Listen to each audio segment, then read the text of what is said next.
Diversity is about differences. Inclusion is more about how the individual feels. Welcome, belonging. My existence has to be respected. My trans people have to be respected because we're all human beings at the end of the day. Educate yourself and get to know what that person's story is. It's really difficult to understand when you don't know what it means to be transgender. I didn't either before I had a kid who was transgender.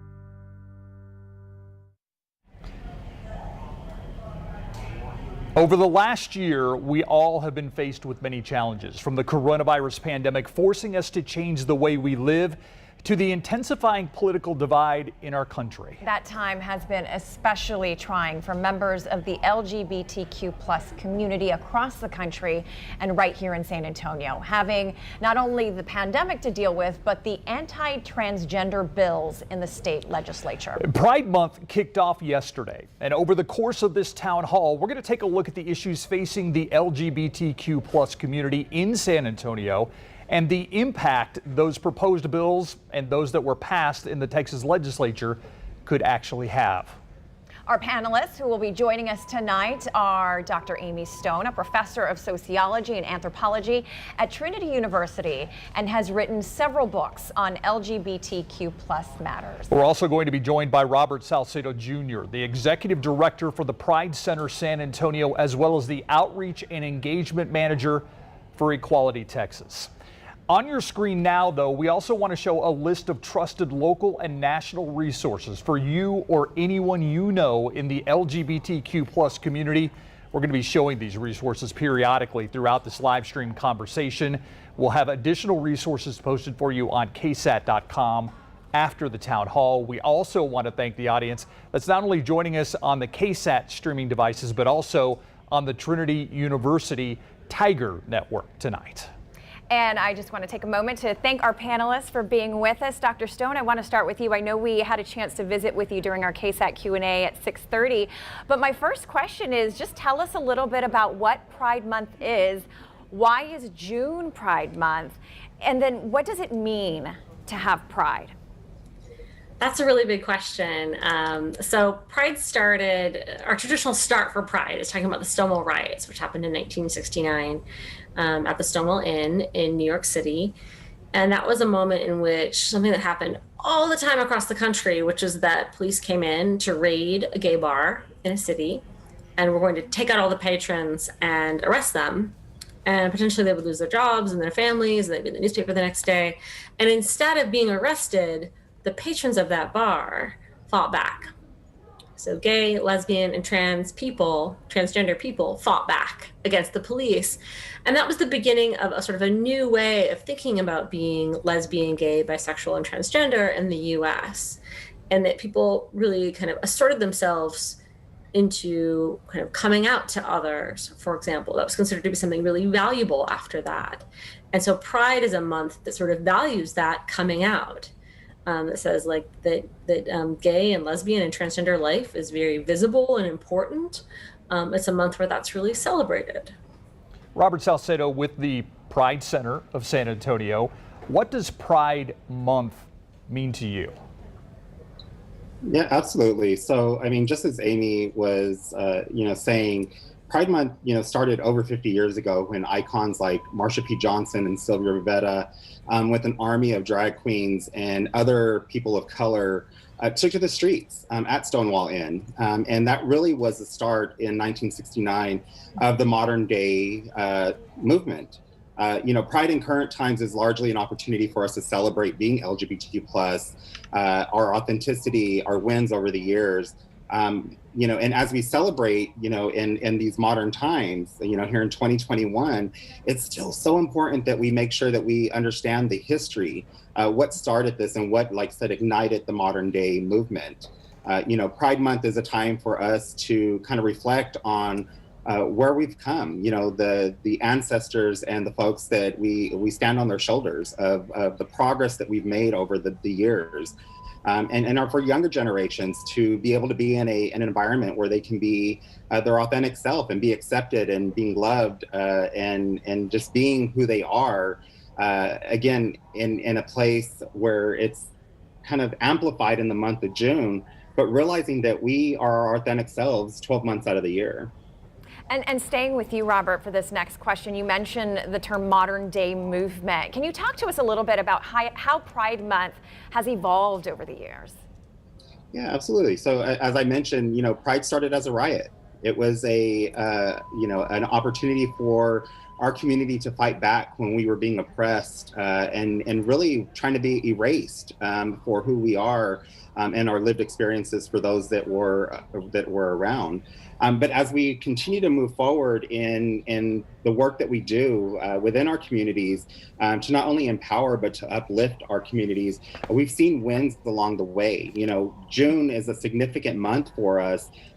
Speaking back all the way to June 2003 when the U.S. Supreme Court struck down homosexual conduct. Or thinking back to 2013 when the Defense of Marriage Act, or part of the Defense of Marriage Act, was struck down by the Supreme Court. And then just as recent as 2015 when marriage equality was made the law of the land.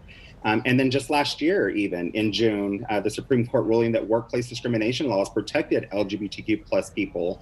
And so we look back on all these things that have occurred during the month of June, and we certainly have tremendous reason to celebrate and to know that there has been progress over the year, but also to realize that there's so much work that still needs to be done. Dr. Stone, talk about the fact that a lot of the Pride Month activities that we usually see, the parades, some of those things aren't happening this year, but there is still things that are happening. Pride Month, just like a lot of things in the time of COVID, has had to adapt, correct? Yes, definitely. And I think honestly, Robert knows a lot more about what's going on in terms of, as the director of the Pride Center, right. There's a lot more about what's going on for Pride.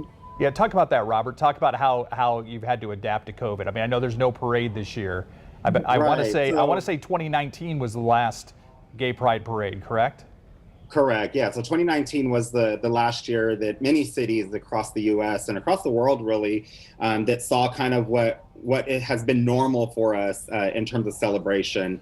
Last year, unfortunately, because of the COVID pandemic, many parades and festivities and festivals were canceled.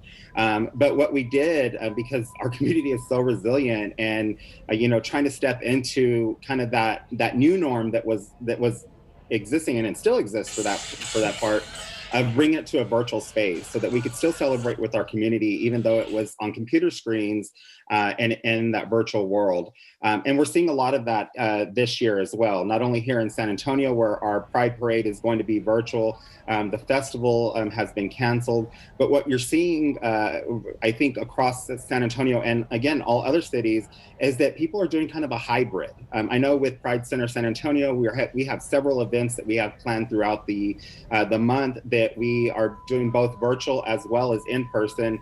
And taking safety into consideration and what that means for our community right now.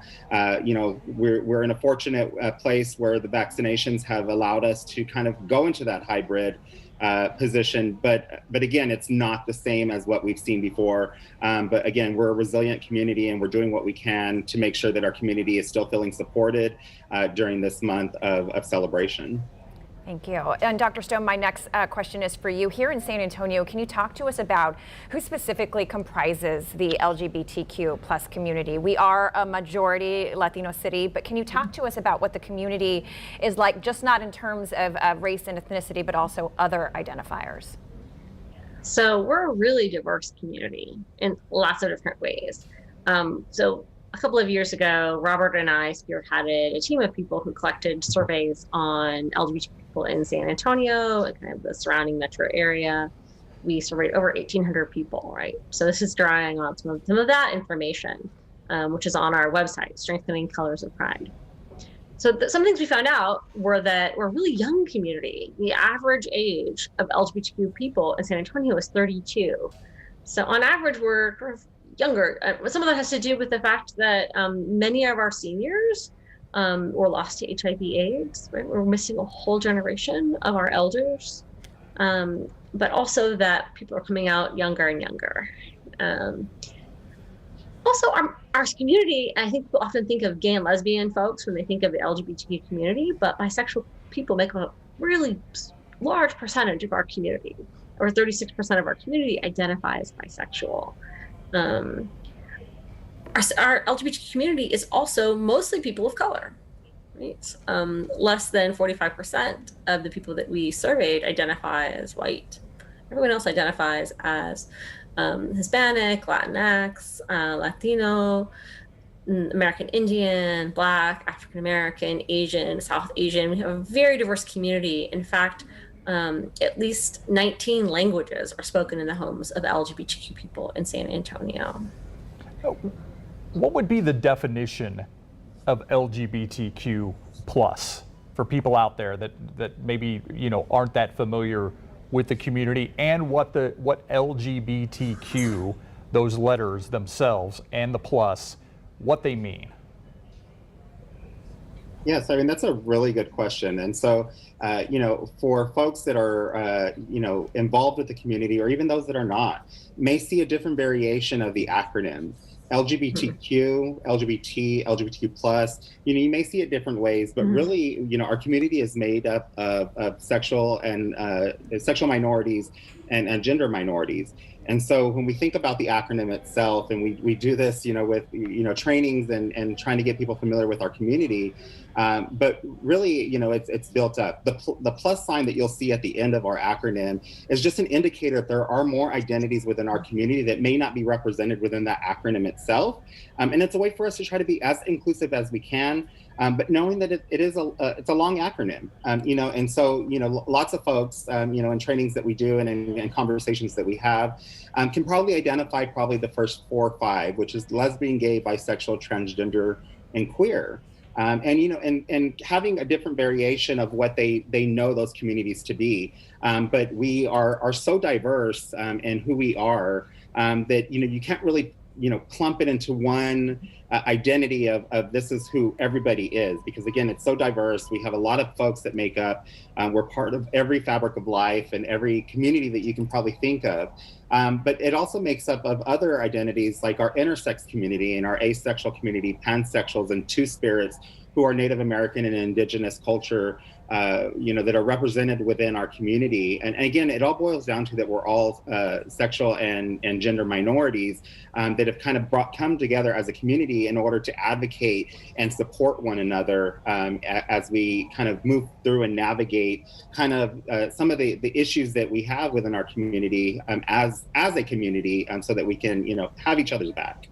We talked a little while ago about who comprises the LGBTQ plus community here in San Antonio. And so my next question is actually for both of you, but Dr. Stone, I'm going to give you the opportunity to answer first.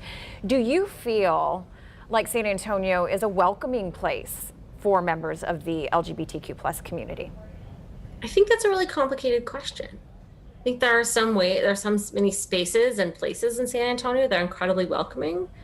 I think there's a lot of LGBTQ community in San Antonio, which can be a very welcoming place for LGBTQ people. I think of spaces like the Pride Center, right? I also know that in our survey, there was a lot of people who reported discrimination. They reported being denied housing, being denied employment because of their sexual orientation or gender identity. And so that for me signals that there are ways that San Antonio is not as welcoming. There's high rates of discrimination against people in our community. I wanted to dwell down on that a little bit, because we've got some great questions from viewers who had questions either during this live stream or before. And one of them says, this is a question we just got from Trinity: how are we supposed to know that what Robert was describing without accidentally offending anyone?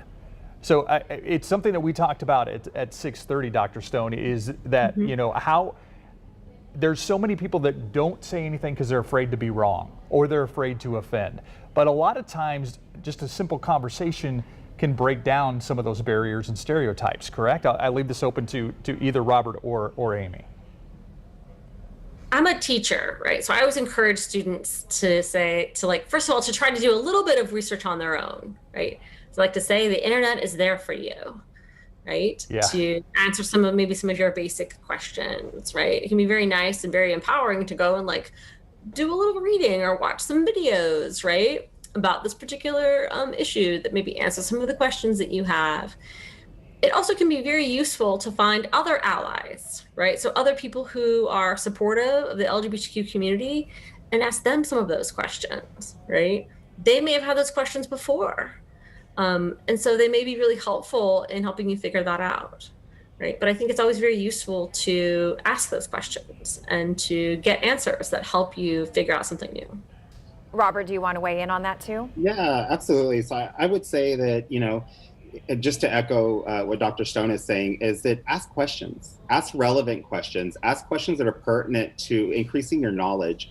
I would say that 99% of the time, if you're asking questions from a point of wanting to increase your knowledge and your education about a particular subset of our community, is that you're not going to be met with resistance. In fact, you're probably going to be met with a lot more information than that you bargained to ask for, or that you've asked for, is because, if it's coming from a place of good intention, our community is so ready and willing to educate. And to help you understand better. But it's also important to know that, there are some opportunities and some times that we need to educate ourselves. The internet is so, has so much information at our fingertips, is to take that opportunity and to educate yourself. Attend a training that's maybe being offered in the community. Speak out and reach out to an organization that is working with the LGBTQ population, such as the Pride Center or Equality Texas or a number of other organizations in the community.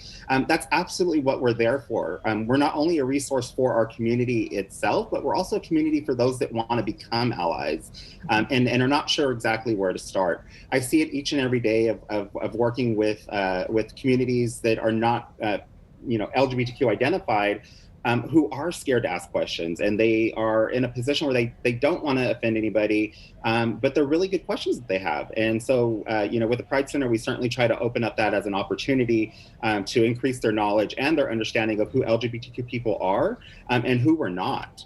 And also add, because I want to go back to one of the other questions was about, San Antonio being accepting and what type of, environment we have here. The San Antonio I know, I've been here for 20 years. The San Antonio that I've come to love is a compassionate city. We're an accepting city. Yes, we do have folks out there that are not quite understanding of who our community is. But for the most part, I've been embraced. Community members that I've worked with and that I talk with have been embraced. And then again, we have that small part of our community that we have work to do with.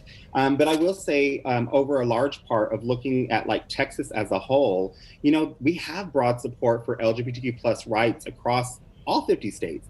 But here in the state of Texas, the Public Religion Research Institute did a study, the 2019 American Values Atlas, and 70% of Texans supported LGBTQ plus protections when it came to employment and housing and public accommodations.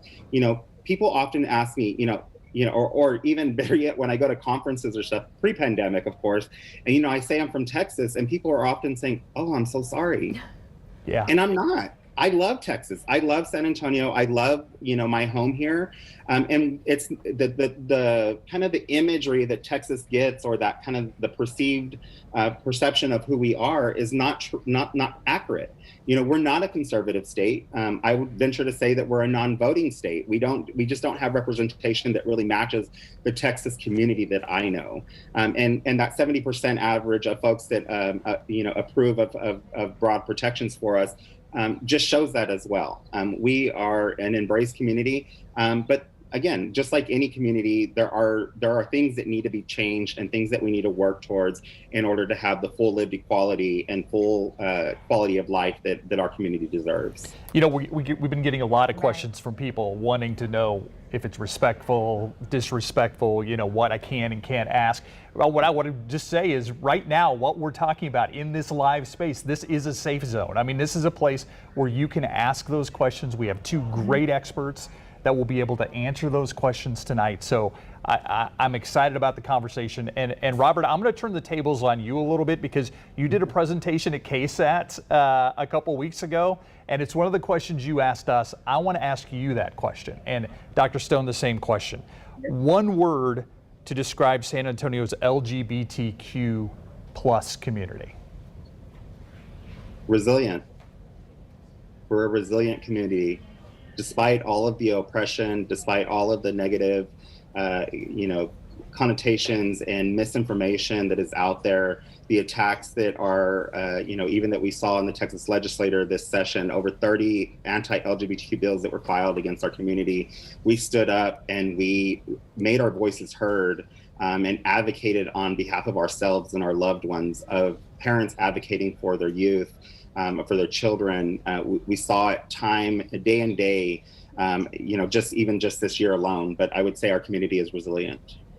Dr. Stone? I would add to that creative. Like we resist and we're resilient, but we do it with a lot of creativity and kind of thinking outside the box, right? We do it with some style sometimes. And in general, we approach some of the problems in our society with a lot of creativity and passion. Right? And that's, I think, something I really value about LGBTQ culture, particularly cultural in San Antonio. Robert, you mentioned some of the bills at the state level that were introduced, and I want to take an opportunity to talk a little bit more deeply about that, because we have received a number of viewer questions pertaining to that. But this past legislative session, the LGBTQ plus community faced significant challenges in terms of the bills that were being introduced. We had anti-transgendered bills regarding participation in sports, health care for transgendered youth, state preemption of non-discrimination ordinance. Can you just talk to us a little bit about some of the bills that were filed at the state level? Yeah, absolutely. So, what we saw in the 87th Texas legislative session that just ended this Monday was, I would say, probably one of the worst sessions that I've seen in my time advocating on behalf of the LGBTQ plus community. We had over 30 anti-LGBTQ bills, as you mentioned, that were directly attacking our community. It was directly attacking our community to be able to live authentic lives. But more importantly, and what was more alarming is that it directly impacted the most marginalized of our community, which is our transgender community, specifically transgender women and transgender children.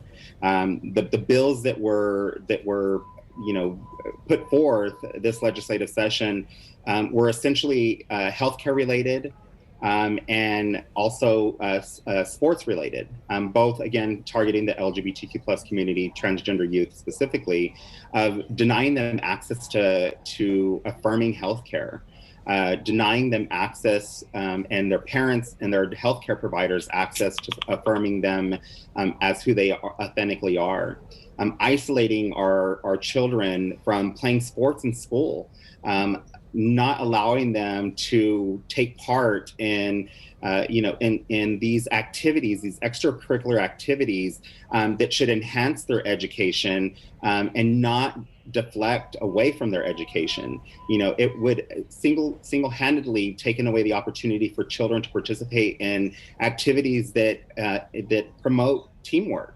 that promote leadership. It was actively trying to isolate our transgender youth. And so that is the most alarming to me as an individual that is, that has love for my community, but also that advocates for our community. We had parents, as I mentioned earlier, that showed up each and every time we called to them to fight against the threats to trans lives. And these were in the form of bills designed to strip them away, again, from essential health care. But despite the repeated and unprecedented and sustained cruel attacks that our community had, we were able to defeat every single anti-LGBTQ bill this session. And that was done, again, in part by advocates, organizations, parents, folks that are part of the LGBT community, including our transgender youth, who took time away from their lives in order to come to the Capitol and to make their voices heard and to make sure that they know that this is not the Texas that we represent. We are a loving community, and we had to protect our youth from these issues that were happening. And I'm so fortunate and I'm so proud of our community that fought back. again, taking it back to Pride started as a riot. We saw that demonstrated so much in the way that we protested and the way that we made our voices heard to make sure that we beat back all these anti-LGBTQ discriminatory bills. Dr. Stone, I know that you've done some studies actually on political power, on trying to harness some of this political power. Robert talked about 70% of Texans that think there should be certain rights that are granted to the LGBTQ community, just like the rest of Texans. I mean, do you get a sense that the political power in the LGBTQ plus community is growing, that these things are changing? I mean, do you get a sense that there's an evolution that's taking place? Definitely. Just when I look at the changes that have happened in the last 15 years, the legalization of same-sex marriage, the repeal of Don't Ask, Don't Tell in the military, the Supreme Court case last year about LGBTQ rights to employment, right, or right to not be discriminated against in employment. There's a lot of things that have changed. I think some of what we're seeing with these bills is backlash, and that backlash almost always targets the most vulnerable part of our community. And it often exploits that part to try to make some progress, to kind of push back against LGBTQ progress. So I see it as a lot more political power. Some of what has changed is that it's becoming increasingly rare for someone to not know someone who is LGBTQ. Right? So every time someone comes out, their family knows someone who's LGBTQ, their neighbors, their coworkers, and right now in society, like unlike 30 years ago, almost everyone knows somebody who's LGBTQ. And it's hard to argue that your neighbor Mark or Juan shouldn't get to marry their partner or wouldn't be a good parent for children, right? To look at the people around you and say, like, well, when I'm talking about these rights, I'm not talking about abstract people. I'm talking about the people in my neighborhood. I'm talking about the people at my workplace. I'm talking about the children at my school. And so I think that's something that's really important that's changed, which is why visibility is so incredibly important. If I could add to that, because I absolutely agree with Dr. Stone. And one of the things that, even going back to the legislative session that we just ended, and while we talk about the 30 plus anti-LGBTQ bills that were filed, one of the things that is very important for us to keep in mind is that we had more than 70 bills that were filed that were proactive, that would have been positively impactful to our community, because we have built allies within our elected officials. We work day in and day out to build allies, not only in our communities where we live and where we work and where we worship, but we also build those allies within the dome. And so I think, looking at, yes, it's horrible that we had more than 30 plus bills, but it's also so telling that we had over 70 bills that were filed by either LGBTQ elected officials who, now have a caucus in our Texas House, to also our ally senators and representatives that are willing and able to stand up and support our community, especially as we see these attacks that we have against it as well. So I think that speaks volumes to the political power that we are growing, and the allyships and the visibility that is doing its work of people knowing who LGBTQ people are. And at the core of it, it's, as Amy said, we're your neighbors. We work with you. We're your coworkers. We go to church with you. We go to school with you. We are part of everyday life. And the more people that get to know who we are as LGBTQ plus folks, see that we deserve the dignity and respect just like anybody else. I want to take some viewer questions now because we have received quite a few. This first question says, will schools begin to teach the importance of equality of our LGBTQ community, mainly teaching students that bullying a child based on his or her sexual orientation or transitioning is a hate crime? Robert, I'll start with you. Absolutely. So I'll cover the first half of that, and then I'll move to the second half of it. I absolutely hope for the day that our Texas schools have education that is rooted in LGBTQ plus history, as well as sex education that is open and authentic to what we see in our communities. That currently is not the case. The Texas School Board, an education school board, voted down this past year the ability for schools to teach, sex education to students that is age appropriate and inclusive of the LGBTQ plus community. So that's still a fight that we need to work towards. As well as LGBTQ plus history. It's one of those things that it's encouraged to be taught that and I'm using air quotes here, the homosexual lifestyle is not an acceptable lifestyle. And I'll say that we don't have a lifestyle, we have orientations and identities. And so to root our education in factual information is certainly needed. And again, it's not happening right now.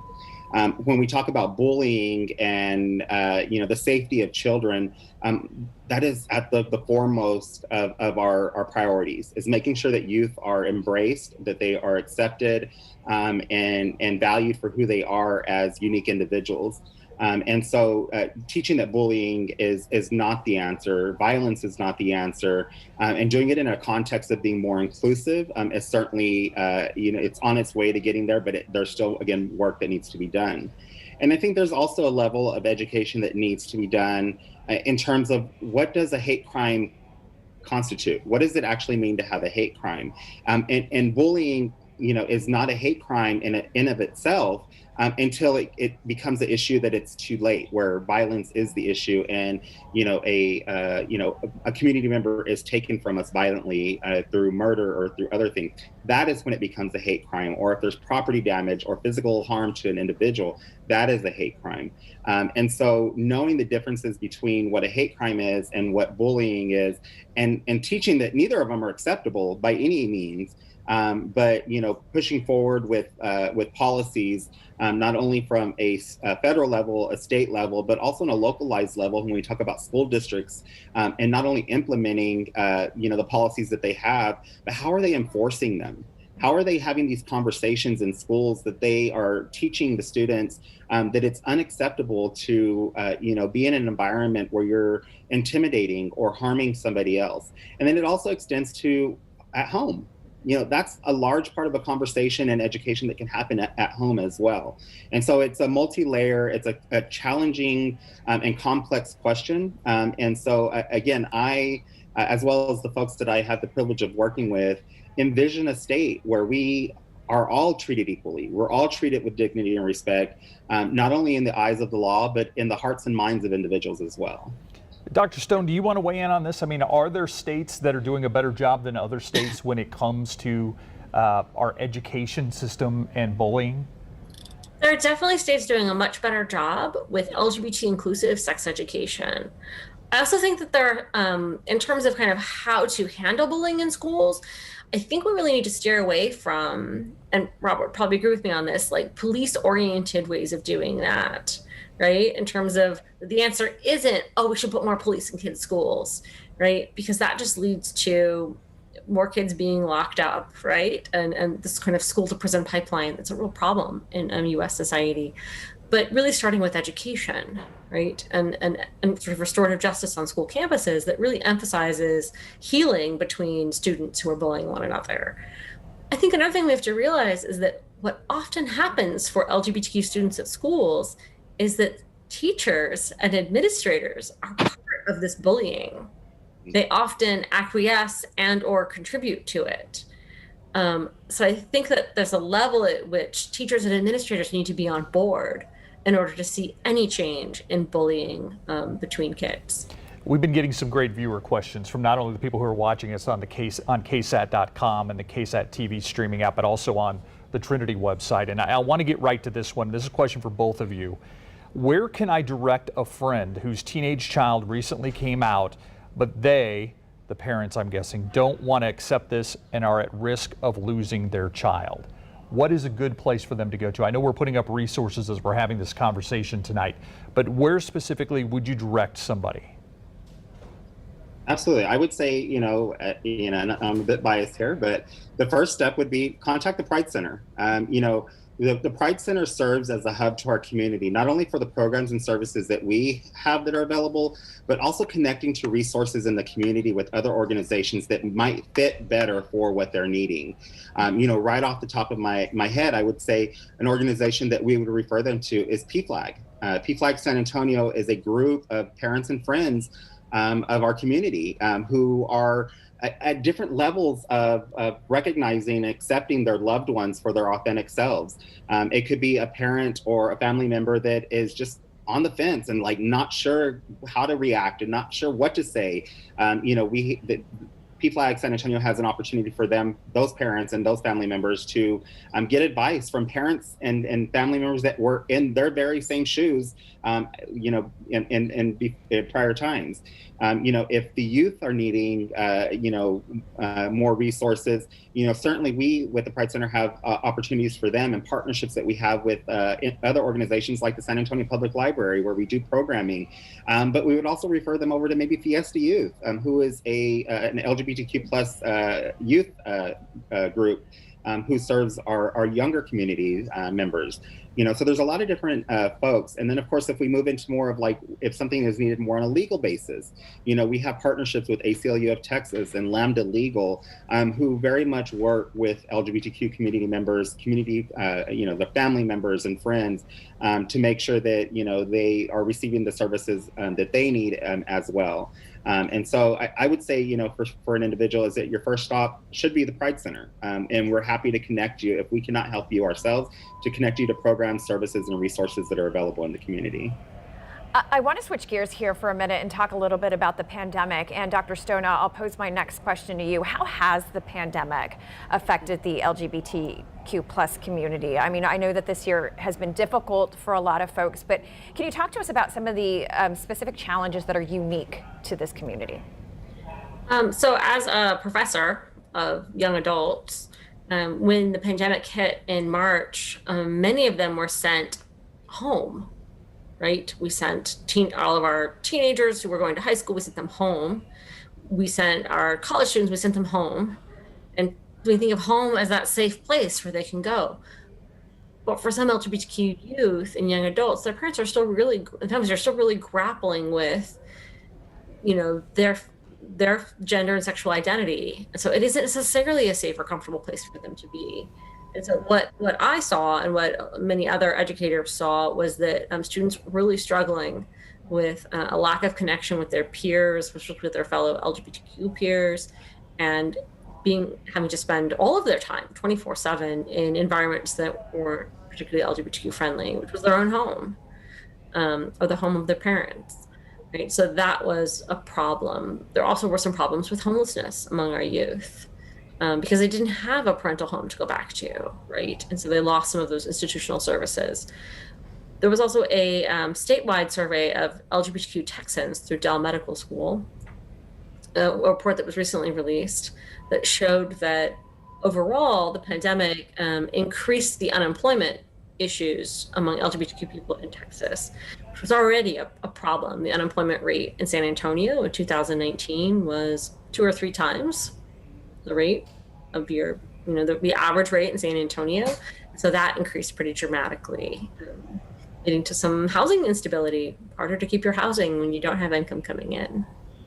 How about suicide rates in the LGBTQ plus community? I don't actually have any good information about that, right? And so I wouldn't want to misspeak or misstate kind of what was going on with suicide rates. Robert, do you have any? Yeah, no, definitely. So, I mean, when we talk about the suicidal ideations and attempts within our community, we're looking at an average of across the U.S. about 40%, 40 to 43%. But what we're seeing is that here in the South, including Texas, that rate is actually closer to more to 50% of suicide attempts. Certainly with the issues that Dr. Stone mentioned of students and young adults that were having to go back into homes where they weren't necessarily accepted, that really created those isolating moments for them of not being able to be their authentic selves. Of course, as we, left the previous administration, that certainly, caused a lot of issues and an uptick in things that were happening in our communities in terms of folks that were, taking attempts on their life. I know that last legislative session, as well as this legislative session, so thinking about 2019 and 2021, the Trevor Project, which takes in emergency calls from folks that are in these predicaments, that they saw a dramatic increase in the uptick of suicidal calls or those that were contemplating it here in the state of Texas. Each and every time that there was a bill that was presented that were, seeking to erase them as young adults and young individuals. So we saw that across the board. But speaking more specifically to the pandemic, we absolutely saw those cases of increased isolation, the increase of folks that did not have supportive families, did not have supportive spaces to be part of, and that certainly took a toll on them. We saw an overall increase of the need for mental health services from case management, counseling, and group therapy that we offer there at the center, and offering that all in a virtual space, but we saw an increase of folks that were looking to services of that nature. I think also looking at in terms of those folks in our community that were experiencing other issues that, as Dr. Stone mentioned about homelessness and financial insecurities. The Pride Center launched an emergency fund almost immediately after the pandemic started, because we saw an increase in folks in our communities, especially those that were in the service industry, that were not bringing in income and could not pay their bills, could not buy food for their homes, could not pay their utilities, these basic needs they had. And the reality was that the city services and other organizations that really are set up for this type of help were tapped out. The wait lists were long. And so we stepped into that role of trying to offer a gap service for individuals so that they could have the means to pay their bills while they were waiting for other assistance that might be available in our community. During the holidays, we delivered food to folks who didn't have food. This is not an isolated incident.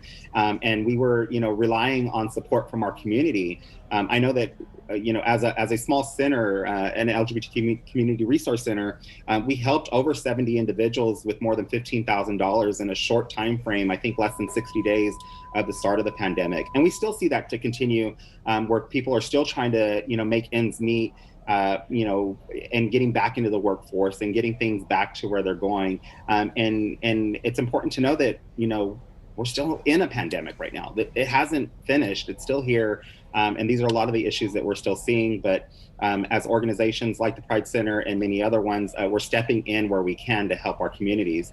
I get the privilege of also working with Equality Texas, and they put together a crisis response grant for organizations that were feeling the strains of the pandemic, and reaching out with partner organizations and sponsors that were able to fund money throughout the state of Texas. So again, going back to that word resilience, when we were faced with these issues of a pandemic, we stepped up to help our community and make sure that they were in a position where they could at least survive. It was one of those things where that was our goal at that moment, because so many things were and are still happening. I want to get to another viewer question, and this viewer writes in talking about religious beliefs, and I just want to kind of summarize the question here, but this person essentially says that their religious beliefs has led to unacceptance of the LGBTQ plus community. How do you respond to that? What do you tell people who say, my religious beliefs don't allow me to be accepting of this community? We hear that often, and when I tell people, I have to acknowledge the trauma and the past trauma that religion and churches have instilled in our community because of not being accepted and being turned away and being rejected. But that landscape is certainly changing. I know many LGBTQ plus Christians and allied Christians who are loving and accepting and embracing of our community. So I want to make sure that people know that there are people out there of the faith community that do embrace and do accept you and all of you. And for those folks that are using that as an argument, it's hard for me to hear as an individual that grew up in an environment where that was the case. I was told that being LGBTQ plus or being a queer man was not accepting. It was a sin, and I was going to hell. The God I know is a loving God. I am made in God's image. And I tell that to every young person that I speak to every person that I speak to. We are not in a place to judge anyone. We are convicted to kind of move forward into our own salvation, and calling somebody else's salvation out, and whether they're going to go to heaven or hell or whatever other belief you have is not your place. And so I just tell those people, I would tell those folks to really look deep into their heart. And kind of look at the teachings of God and know that God is love and love is love. And so, that's what I tell them. But, that's one of those uphill battles that we are still fighting of folks that are, religious and conservative and see it as immoral. But again, at the end of the day, it is our community that is resilient. It's our community that steps in and tells those folks that you are loved for all of you and who you are. I was raised evangelical. Yeah. Got chills, sorry. Go ahead. Go ahead, Amy. I was raised evangelical, and even as a young evangelical Christian who didn't really know much of anything about LGBTQ issues, I definitely didn't know I was LGBTQ. I would often correct my father when he told homophobic jokes. And the way I explained it was, it doesn't matter if someone is sinful or not. We should be kind, right? So regardless of whatever I believed at the time or what people were telling me, I thought it was cruel to be unkind. Right? And that's how I thought about it as a young person, as someone who was deeply religious at the time. That even then, I really had a very low tolerance for people being really homophobic or being really cruel, being very mean to anyone, right? That it wasn't my job to go around as a Christian judging people. Right. And it wasn't my job to be cruel, right? Which also seems a little sinful, to be cruel to others. Yeah. So I often took that approach as a young person, and it still sticks with me a little bit today. Yeah, I can tell it's a very personal topic for both of you, obviously, when we're talking about religion and the LGBTQ plus community. I also want to talk about something that's very personal to both of you, if you'll indulge me. It's pronouns. I know that Dr. Stone, you specifically have on your Twitter handle, they, them, their. Robert, I know that you have on your Twitter handle, I believe, you can correct me if I'm wrong, queer. Talk about those pronouns and what they mean to you. I mean, to me, there's a lot of confusion about them in the community, but they also are a sign of respect. Would you agree with that? Dr. Stone, I'll start with you first. Pronouns are how we tell another person what we think their gender is, right? And so often we go around thinking we can just do it automatically. We're like, oh, they're wearing a dress, it must be she. They're wearing pants, it must be he, right? We have all these like short-term ways of trying to figure out someone's gender. What happens is that sometimes we get it wrong, right? That person doesn't identify as a man or doesn't identify as a woman or prefers not to be referred to as he or she. And so what we're doing in that moment is we're not recognizing them right. We're saying, I don't see your gender. I don't believe your gender. Or I don't care about your gender, right? We're kind of communicating to them something really important about how we see them as a person. So this new tradition, right, of expressing your pronouns to others is a way of making sure that we don't go around doing that to one another. So that instead that we see each other's gender and we know exactly which pronouns the person likes to use.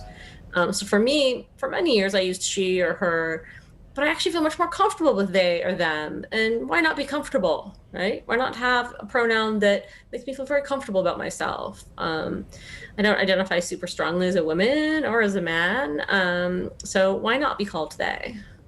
Because it feels good, because it feels really affirming and positive. Yeah, absolutely. And that's a good question. Thank you for bringing it up. So the way that I see pronouns is pronouns are, if we break it down to what they are, it's just another way for us to identify somebody or to refer to them. Pronouns don't have to be used. You can call somebody by their first name each and every time. It's going to get repetitive, and so therefore we throw in, our traditional male or masculine pronouns, which is he, him, his. Your traditional female or feminine pronouns, which are she, her, hers, and then we also have, different gender neutral pronouns that are used. In Dr. Stone's case, they use they and them, which is pretty common for our region. There are other gender neutral pronouns that are out there, but again, for our region and from my experience, they and them is the most common.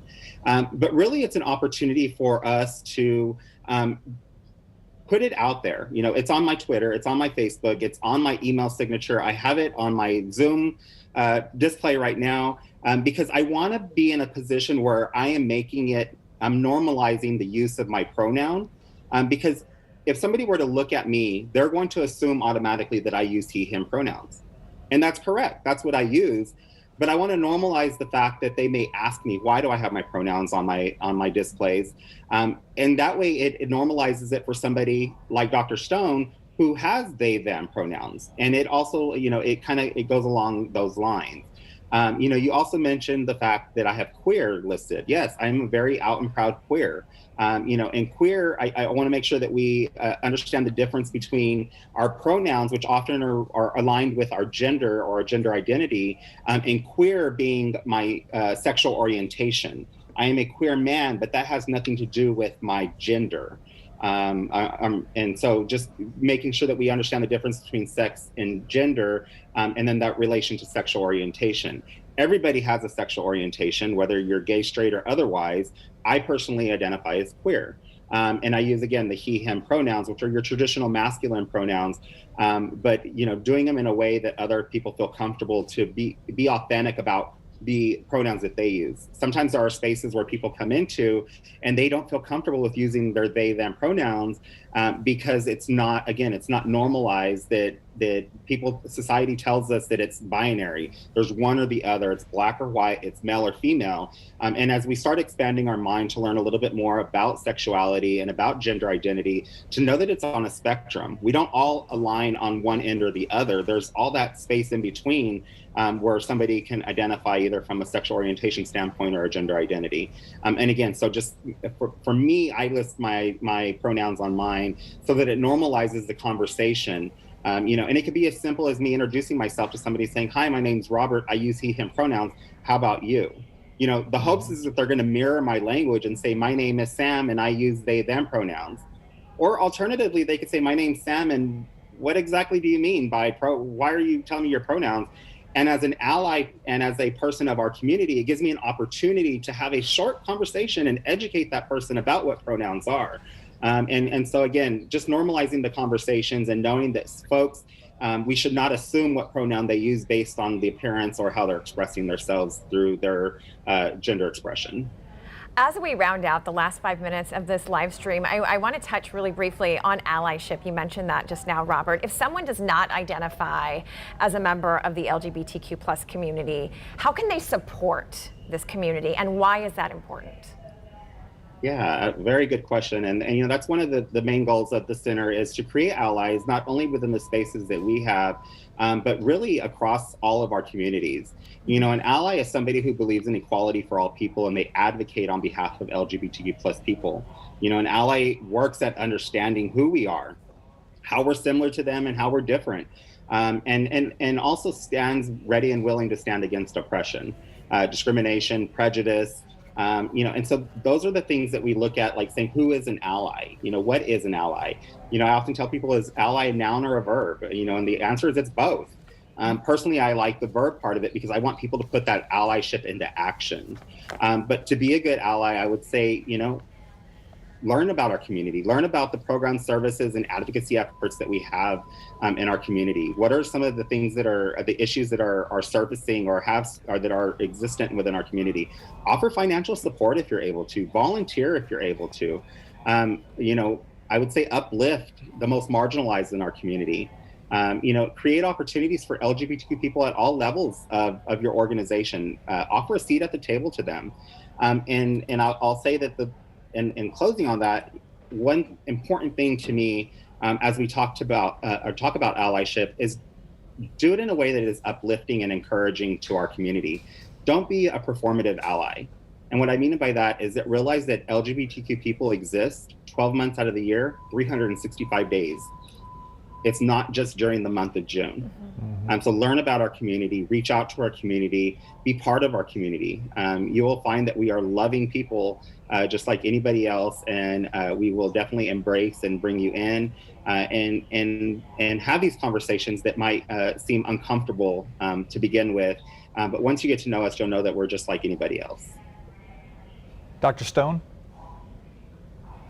For me, when I think, I encourage my students to do this, when I think of being an ally, I think of you kind of helping make certain spaces more comfortable and accepting for LGBTQ people. So if you're a parent at a school, if you have kids in elementary school or junior high school or high school, you are also a parent who can advocate for those schools to be more comfortable for LGBTQ children, right?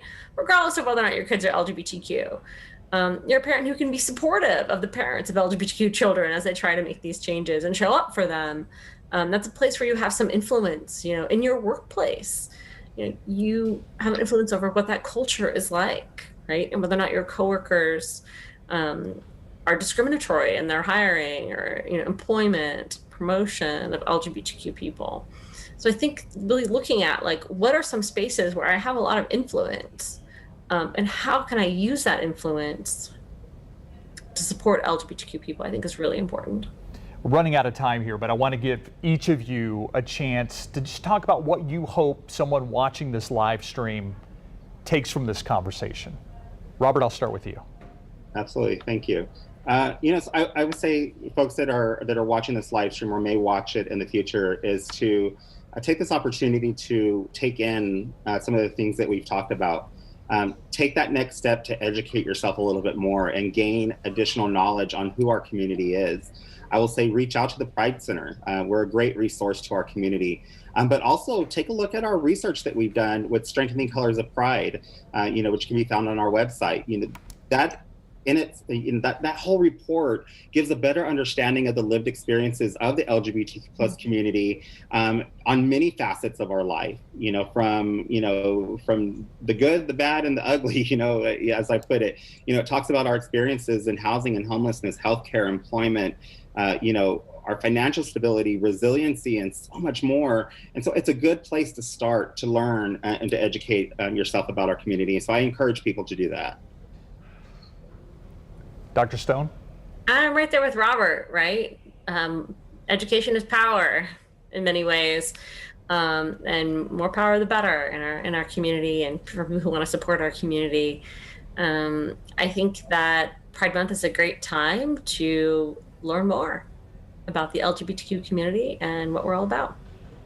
Dr. Amy Stone with Trinity University and Robert Salcido with the Pride Center of San Antonio. We just want to thank you so much for this past hour. It was a fascinating conversation. Thank you so much for your time. Thank you. We're just going to call you the dynamic duo from now on, just so you know that. We need T-shirts with capes if we're going to do that. I like it. I like it. All right, before we go, we want to show some local and national resources for you or anyone you know in the LGBTQ+ community. Here in San Antonio, you can contact the Pride Center. Their phone number, 210-370-7743, or you can visit their website, pridecentersa.org. Another resource available locally, you heard Robert talk about it during this live stream, is PFLAG San Antonio. Their phone number is right there on your screen, 210-848-7407. You can also go to their website, pflagsanantonio.org. We also have more local resources listed on our website, again, at KSAT.com. Thank you for joining us in this conversation, and let's keep the conversation going. We'll see you on the Night Beat tonight at 10. Good night.